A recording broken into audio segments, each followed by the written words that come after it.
자, 안녕하십니까. 비판적 사고와 토론 두 번째 강의입니다. 오늘은 비판적 사고의 끝맺임 그리고 보기들에 대해서 좀 말씀을 드려보겠습니다. 여러분들이 이제 우리 교재를 좀 보셨을 텐데요. 비판적 사고와 토론이라는 뭔가 좀 흥겹고 즐겁게 이렇게 만들어져 있습니다. 다양한 사례들도 좀 나와 있고요. 자, 오늘은 이제 비판적 사고가 무엇인가, 요거를 좀 개념 설명을 좀 드리고, 여러 가지, 5가지 사례를 가지고, 6가지 사례인가요? 6가지 보기들을 가지고, 비판적 사고가 무엇인지를 한번 검토해 보도록 하겠습니다. 첫 번째로 비판이라는 것이 무엇일까? 잉글리시로 이제 criticism 이렇게 얘기하는데, critic이라는 것은 기본적으로는 가르다 또는 나누다, 쪼개다 이런 뜻입니다. 이쪽과 저쪽을 나누다 이런 뜻입니다. 옳고 그름을 가르다, 우리말로 쉽게 설명이 되겠습니다.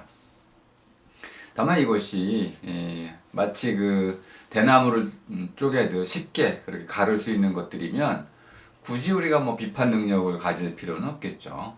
쉽다면은 무엇인가 쪼개기가 좀 어렵고 나누기가 상당히 복잡해서 어떤 기준이라든지 또는 갈등이라든지 또는 이해 충돌, 한마디로 말하면 서로 이제 마주 이렇게 대립을 이루고 있는 상황이다 보니까 그 경계선을 정하기가 없는, 정하기가 힘든 그런 이제 상황에 우리가 놓여 있을 때 한쪽을 오른쪽을 고르시오, 그런 쪽을 한번 나누시오 그러면은 쉬울 듯 하면서도 어려운 이런 상황을 우리가 아주 많이 접하게 됩니다. 특히 사람과 사람 사이의 관계라고 한다면은 옳고 그름을 이제 머릿속으로 가름하는 거하고 실제 상황 속에서 옳고 그름을 나누는 것 사이에는 대단히 어려운 이런 문제가 도사리고 있습니다. 경계가 잘 안 나눠지기 때문에 그렇고요.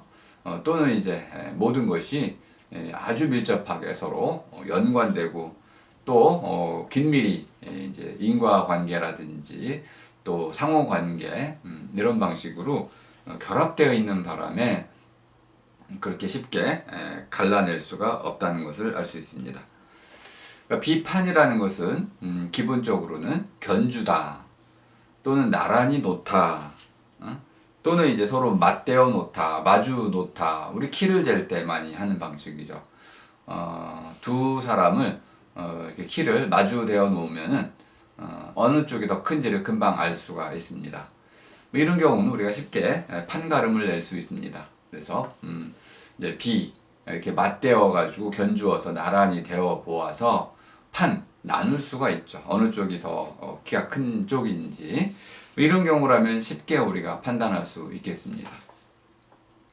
그런데 이것이 서로 팽팽하거나 또는 문제가 좀 복잡하게 얽히설키 이렇게 얽어져 있을 때는 딱 나눌 수가 있는 뭐 그런 부분들이 없어서 굉장히 비판, 서로 마주대기도 어렵고 어느 쪽을 가지고 비교해야 될지 나란히 마주 보여야 할 영역이 어딘지 알 수가 없고 그러다 보니까 나누거나 가르거나 쪼개기도 좀 어렵습니다. 또는 잘못 쪼개면 다 뭉개지고 깨지고 이렇게 불협화음이 생기기도 하죠. 간단한 낱말 풀이였지만은 실제 우리 삶에서 벌어지는 비판의 문제는 만만한 것들이 아니라고 볼 수 있습니다. 비판적 사고라는 말 속에 이제 사고라는 말은 무슨 뜻일까요? 이제 토론은 나중에 제가 말씀을 드릴 테니까 사고라는 것은 이제 사라는 것이 생각이라는 것이죠. 우리말로 생각입니다. 잉글리시로는 thinking이라고 합니다. think라는 것은 나뭇가지를 주워 모으다 이런 뜻입니다. 무엇인가를 주워 모을 때는 목적이 있는 것이죠. 예를 들어서 불을 떼기 위해서 이런 불쏘시개를 불러 모은다든지 주워 모은다든지 또는 산에 가서 기둥들 쓸만한 나무를 베어 온다든지 이런 것들을 모아들이는 것이죠. 그러니까 모은다는 것은 어떤 목적을 전제로 한 행위라는 걸 알 수 있습니다. 물론 그냥 단순히 쌓아놓기만을 위해서 모아둘 수도 있겠습니다. think라는 것은 여기저기 흩어져 있는 것들을 한 군데 모아가지고 무엇인가 새로운 것을 만들기 위한 것이다. 그럼 첫 번째, 무엇을 만들 것이냐?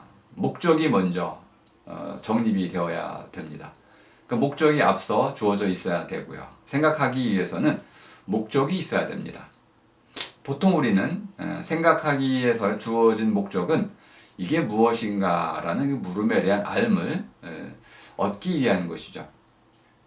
잉글리시에서는 이렇게 모든 것을 모아가지고 그 모은 것들을 낱낱이 갈래갈래 갈라 나눈다 이런 뜻까지 갖고 있습니다.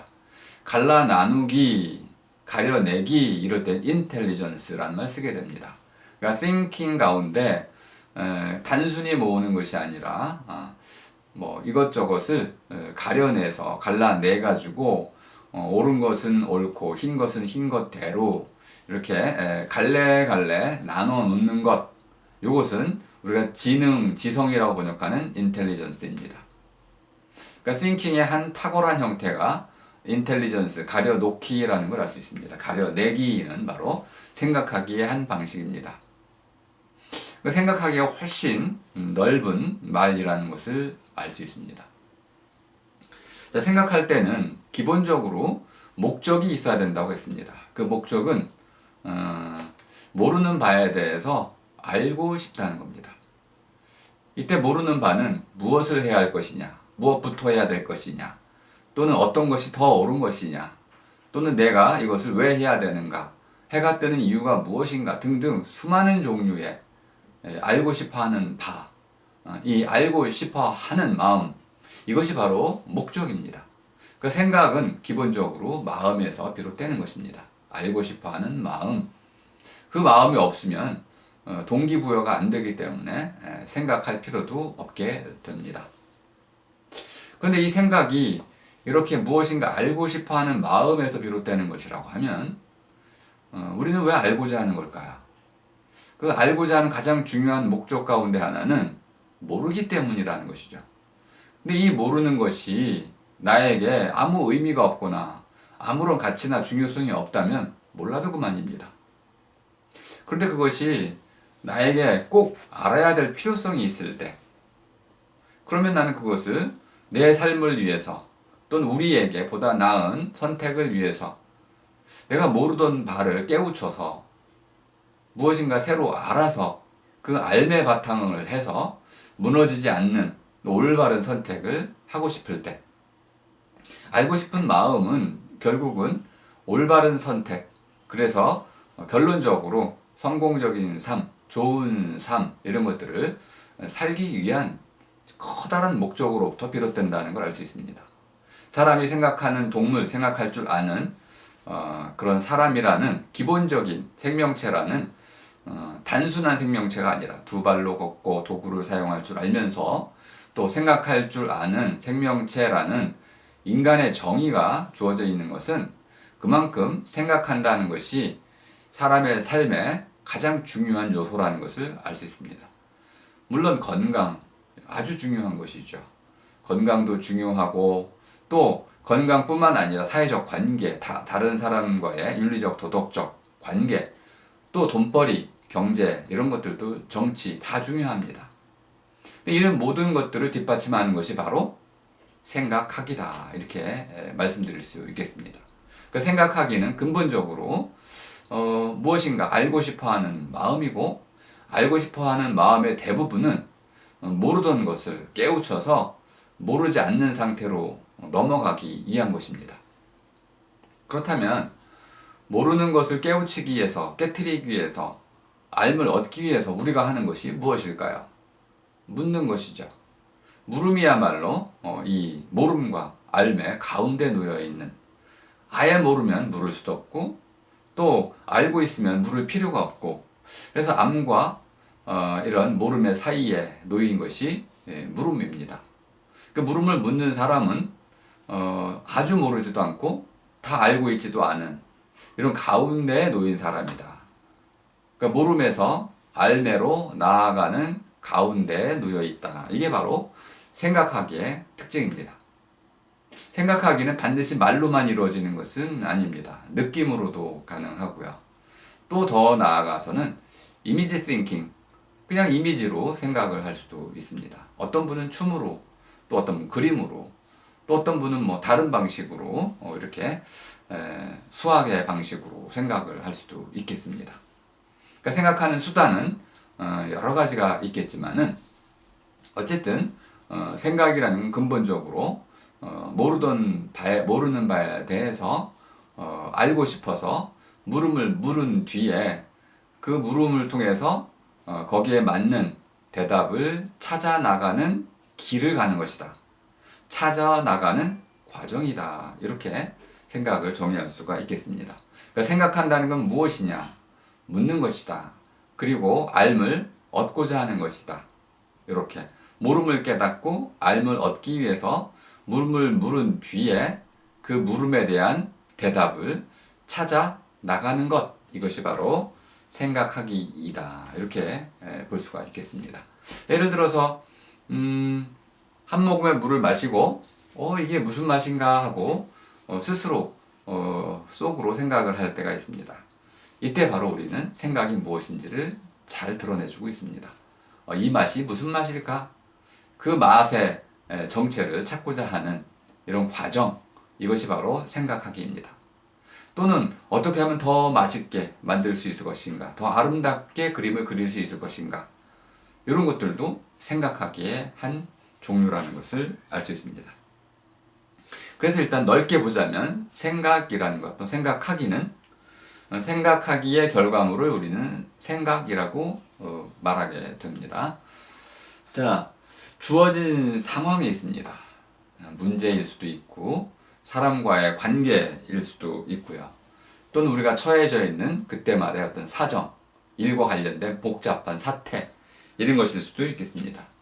이 전체를 포괄하는 것이 바로 상황입니다. 시츄에이션, 흘러가는 어떤 빼도 박을 수 없이 우리가 놓여있는 그런 어떤 위치, 자리, 이것이 상황입니다. 쉽게 옮길 수 있는 거라면 상황이라고 하기가 좀 어렵습니다. 물론 그런 상황도 있죠. 말을 쉽게 바꿀 수 있는 상황도 있지만은 기본적으로 상황이라는 것은 내가 마음대로 할 수 있는 것이 아니고 거꾸로 그 상황이 나를 통제하는 그런 경우에 처해 있을 때 이것이 바로 상황이다. 이렇게 일단 이해를 해 두시고요. 이렇게 주어진 상황에 걸린 모든 문제, 이런 것들을 이것이 왜 문제가 되는지, 그리고 그 문제를 어떻게 풀어야 되는지, 이렇게 풀었을 경우 어떤 결과가 나오는지, 이런 것 등을 곰곰이 또는 과거를 돌이켜보면서 생각해보는 것, 이것이 바로 사고입니다. 그러니까 사고라는 것의 고는 돌이켜보다, 이런 뜻입니다. 자, 사가 생각이라고 말씀을 드렸으니까 묻고 대답을 찾아 나가는 가운데 있다. 대답 찾기, 이것이 바로 생각하기라고 한다면은 생각하기에다가 돌이키기, 돌이켜보기 하면 사고가 됩니다. 그럼 무엇을 돌이키느냐? 이전에 내가 했던 것들, 이전에 내가 어떻게 생각했는지, 또는 과거에 이런 어떤 행동을 했을 경우 어떠한 결과가 나와 빚어졌는지, 이런 것들 총체적으로 나의 기억이라든지 내 마음속에 또는 내가 떠올릴 수 있는 모든 것들을 연결해 가지고 가장 알맞은 그런 대답을 찾아 나가기 위해서 이렇게 저렇게 거듭거듭 생각하는 것, 곰곰이 생각하는 것, 계속 돌이켜 반성해 보는 것, 이것이 사고입니다. 그러니까 사고의 특징은 생각을 한 번으로 그치는 것이 아니고 여러 차례 되풀이한다는 특징이 있습니다. 깊이 생각하기, 이렇게도 말할 수 있겠습니다. 이렇게 어떤 주어진 상황에서 생겨난 문제를, 그 문제에 대한 기존의 과거 옛날에 이런 대답들을 거듭거듭 돌이켜 생각해 보면서 거기에 맞는 가장 좋은 이런 해결책을 찾아 나가는 것이 바로 사고다. 그러니까 사고라는 것은 생각을 좀 더 깊이 있게 또는 반복적으로 되풀이해서 검토해 가면서 하는 것을 말하는 것이다. 이렇게 이해해 보시면 되겠습니다. 그러면 이제 사고와 생각의 관계도 좀 이해가 됐습니다. 자, 문제가 생겼다. 그러면 우리는 기본적으로 그 문제를 풀어야 할 것인지 말아야 할 것인지부터 생각하겠죠. 이 문제가 풀만한 가치가 있는가, 아니면은 뭐 내버려 두어도 좋은가, 이런 고민들을 하게 될 것입니다. 또는 내가 그 문제에 대해서 이미 답을 알고 있다면은 굳이 생각할 필요가 없습니다. 생각을 이미 다 해둔 것과 같아서 그때는 이미 알고 있는 답을 가지고 행동으로 옮기면 되겠습니다. 반면에 과거에 내가 어떤 이제 답을 가지고 행동을 했을 때 그 실패를 했다면은 똑같은 상황에 내가 처하게 되면 이제 과거의 답을 가지고 행동해서는 안 되겠죠. 그래서 다시 새로운 답을 찾아야 되는데 아마도 내 안에서는 그러한 답을 찾기가 어려울 수도 있겠습니다. 아무리 돌이켜 되풀이해서 생각을 해봐도 내 생각이 거기일 때가 많죠. 정답이 없을 때가 많습니다. 이럴 때는 다른 사람에게 좀 물어볼 필요가 있습니다. 또는 다른 곳에 물어볼 필요가 있기도 하고요. 또는 책을 찾는다든지 전문가에게 의뢰를 한다든지 해서 내 스스로 해결하기 어려운 문제들에 대해서는 다른 방식으로 돌이켜서 두루두루 알아보는 방식으로 생각을 진행할 수도 있겠습니다. 자, 그럼 이제 비판이라는 것은 생각과 무슨 관계가 있느냐? 비판적 사고라고 했을 때는 이렇게 비라는 것이 견주어 보는 거라고 했잖아요. 그러니까 내가 이미 알고 있는 것들을 가지고 나란히 맞대어서 견주어 볼 수도 있겠고요. 내가 아직 모르는, 그래서 새로 찾아볼 만한 그런 정보나 자료들을 좀 접해가지고 그 안에 있는 새로운 내용들을 가지고 비교해 볼 수도 있겠습니다. 이렇게 비교 검토를 한 뒤에 이제 결정을 내리는 것이죠. 비판이라는 건 그러니까 단 한 번의 직감으로 또는 직관적으로 또는 즉흥적으로 이거야 하고 딱 자신의 어떤 직감에 호소해서 그렇게 내리는 판단이 아니고 두루두루 이것저것 면밀히 검토를 한 뒤에 나란히 또는 깊이 살피고 또는 따져보아서 그 중에서 보다 올바르고 보다 나은 판단을 선택하는 것이다. 그러니까 비판에는 항상 보다 나은 선택을 하기 위한 것이다 라는 목적이 깔려 있다는 것을 꼭 명심해 두시기 바랍니다. 자, 그럼 이제 우리는 비판을 이제 즐겨 하기도 하고 비판을 받기도 하는데, 비판이라는 것이 나눠서 쪼개서 옳고 그름을 가르는 거라고 합시다. 나눠 가르기라고 한번 하겠습니다. 나눠 가를 때 실제로 가르는 것은 우리가 무슨 이 사과가 좋은 사과냐 나쁜 사과냐 이렇게 이제 가를 때 사과를 둘로 쪼개는 그런 방식으로 나누는 건 아니죠. 물론 맛을 보려면 쪼개긴 해야겠지만은 그런 방식으로 사물을 직접적으로 쪼개고 갈라가지고 그 안에 있는 내용물들을 파악해서 판단하는 그런 방식으로 비판하는 것은 아닙니다. 우리가 비판할 수 있는 대상은 일단 여기 이제 이놈 사고를 쳤어요. 이 개가 집안에 있는 소파의 속을 막 그냥 물어 뜯어가지고 집을 어지럽혔습니다. 소파도 망가뜨렸고요. 그럼 우리가 개를 앉혀놓고 훈계를 할 수가 있죠. 다시는 이러지 말거라 하고 훈계를 할 수 있습니다. 어떤 머리 좋은 개는 사과도 할 수 있습니다. 그리고 죄책감도 좀 느끼는 개가 있고요. 그래서 자신의 그 잘못된 행동을 고치기도 하죠. 그런데 아무리 그래도 우리가 개에게 개를 놓고 비판한다는 말은 좀 어색하다는 걸 알 수 있습니다. 개가 지능이 있긴 하지만은 또 도덕감도 있긴 하지만 또 사람과의 이런 친밀감, 유대감도 갖고 있지만은 아마 그래도 개에게 개를 놓고 비판한다는 것은 개 행동에 대해서 비판하는 것은 흔한 일은 아닐 것입니다. 하물며 자연물에 대해서는 우리가 더 비판하기가 좀 어렵습니다. 호랑이가 이렇게 자기의 먹잇감을 사냥을 했다. 그러면 이제 이렇게 비판할 수가 있나요? 너는 왜 다른 동물의 이런 생명권을 존중하지 않는가? 이렇게 비판하기가 좀 어렵습니다. 그래서 비판을 할 수 있는, 비판을 받거나 비판을 할 수 있는 대상이라는 것은 한정되어 있다고 볼 수가 있습니다. 가장 중요한 것은 우리가 사람의 행위에 대해서 주로 비판을 하게 되는데, 사람의 행위에 대해서 비판하는 이유는 비판이라는 것이 반드시 책임의 주체에 대해서만 이루어진다는 것을 이제 뜻하기 때문에 그렇습니다. 우리가 비판을 할 때는 예를 들어서 자연재해 이런 데 비판할 수가 없습니다. 그 자연재해를 막아야 할 의무가 있었던 그런 어떤 공무원들에 대해서 우리가 비판할 수는 있습니다. 왜? 바로 그의 행동이 다른 사람들에게 위험을 끼쳤기 때문인 것이죠. 그럼 이렇게 행위에 책임을 질 수 있는 그런 사람에 대해서만 우리가 비판을 할 수가 있다. 조금 더 나가면은 사람이 만든 결과물, 제도라든지 시스템이라든지 체제, 법 이런 것들이 잘못됐을 경우 우리는 사람과 그 사람에 의해서 만들어진 그런 이제 인공물들에 대해서 비판을 할 수가 있겠습니다. 어쨌든 중요한 것은 비판은 언제나 책임을 짊어질 수 있는 주체에 대해서만 가해질 수가 있다. 이때 우리가 가하는 비판은 주로 크게 논증에 의해서 옳고 그름을 따져서 판단할 수 있는 그런 내용에 대해서만 비판할 수가 있겠습니다.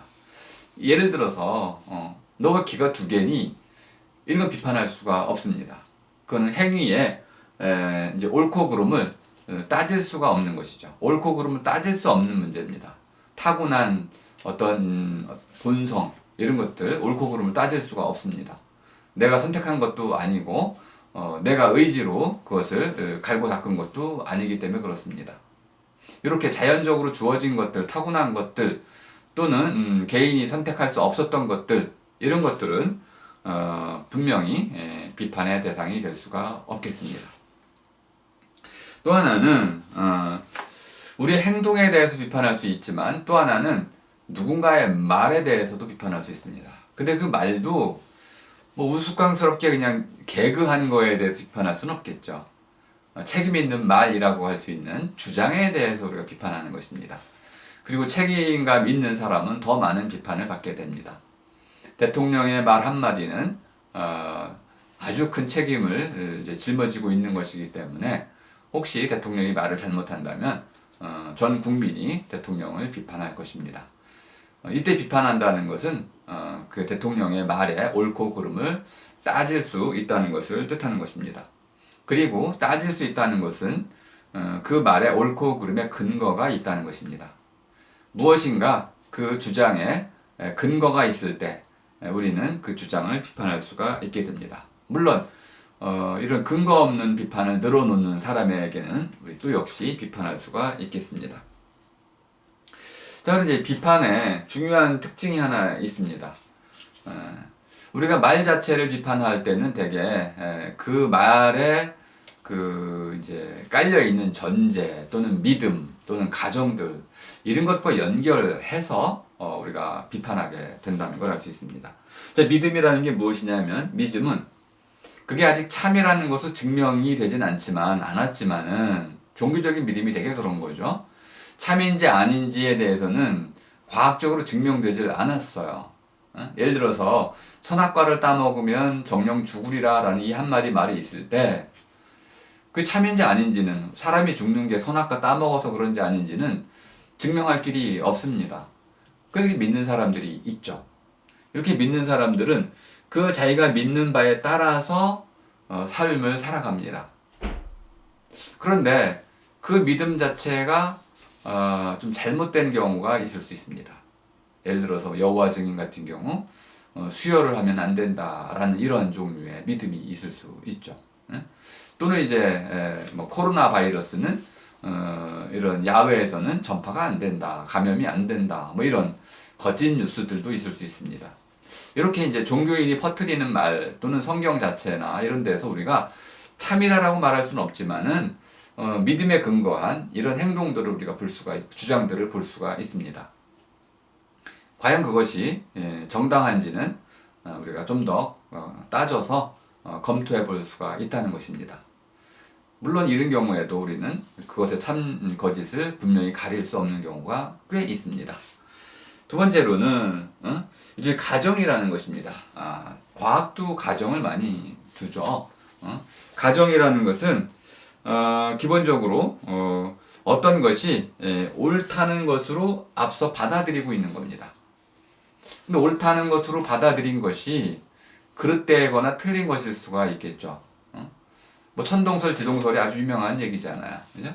어느 쪽이 옳은가요? 이러면 이제 어떤 이론이 갖고 있는 설명력의 문제로 볼 것이냐. 천동설이 옳은가요? 아니면 지동설이 옳은가요? 이렇게 물으면 그 전제가 있다는 겁니다. 그 전제를 파고 들어가면, 가정을 파고 들어가면 결국은 우린 둘 다 맞을 수 있다라는 것을 알 수 있습니다. 다만 어느 이론이 좀 더 지동설이 훨씬 설명력이 높다, 뭐 이렇게는 볼 수가 있겠습니다. 자, 그래서 이제 우리가 비판의 대상으로 이제 확정할 수 있는 부분들은 이렇게 가장 중요하게 자기 행동이나 주장에 대해서 책임을 짊어져야 할 의무를 가진 사람 또는 제도, 시스템 이런 것들은 우리가 분명히 비판을 할 수가 있습니다. 잉글리시로는 그것을 responsibility라고 하는데요. 이건 대답할 의무를 가진 것이란 뜻입니다. 내가 물었을 때 그 물음에 대해서 내가 따지고 파고 들어갔을 때 그 따진 그 내용에 대해서 대답할 의무를 가진 사람에게 우리는 비판할 수 있겠다, 이렇게 말씀을 드리겠습니다. 자, 그럼 이제 비판의 그 이유는 어디에 있을까요? 비판하는 이유, 그리고 비판하는 어떤 기준, 이런 것들을 좀 살펴보아야 할 텐데요. 요거는 2부에서 이제 새로운 이제 사례를 가지고 한번 또 설명을 드려보겠습니다. 잠시 쉬겠습니다.